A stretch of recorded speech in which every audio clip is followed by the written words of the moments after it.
Hi, welcome back to Oh Heavens, the series where we're asking questions about heaven and coming up with answers that hopefully encourage us and give us a little bit of forward looking toward that day when we get to heaven and what it's going to be like, and take some of the mystery out of it, but at the same time, make you excited about the possibilities of what's going to happen there.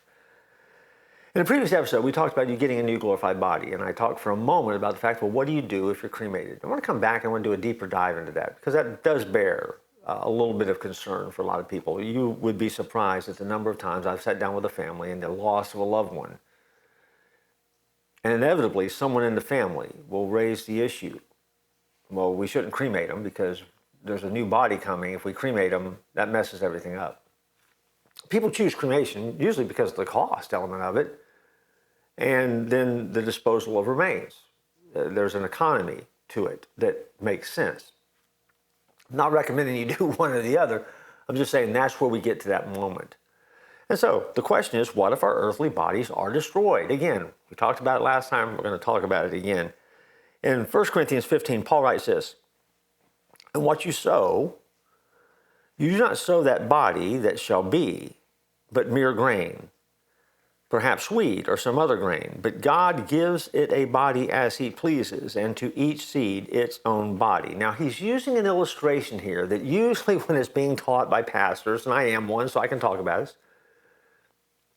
we allow it to go sideways and cattywampus, and we don't do a good job of explaining it.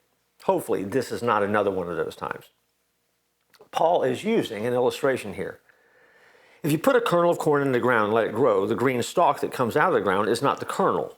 It's part of the kernel. It represents the kernel, but it's not the same as the original kernel. In other words, the body that comes out of the ground on the day of resurrection is different from the body that went into the grave, and that's what he's trying to say.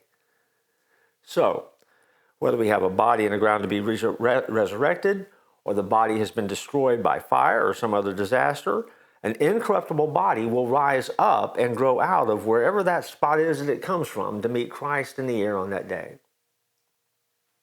In essence, that's what the passage is talking about. And I don't know why we've screwed it up so much. I don't know why we get it all upside down. I don't know why it gets so confusing for some, because we know the illustration. We know if you put a seed in the ground, what comes out is certainly a part of that seed, but it looks different, it grows differently, it becomes different. That's what happens when we come to meet Christ in the air. That's the illustration that's there. That's the word picture that Paul uses to help describe it. So the answer is, what if your earthly body is destroyed? Not a big deal. What if it's been cremated? Not a big deal.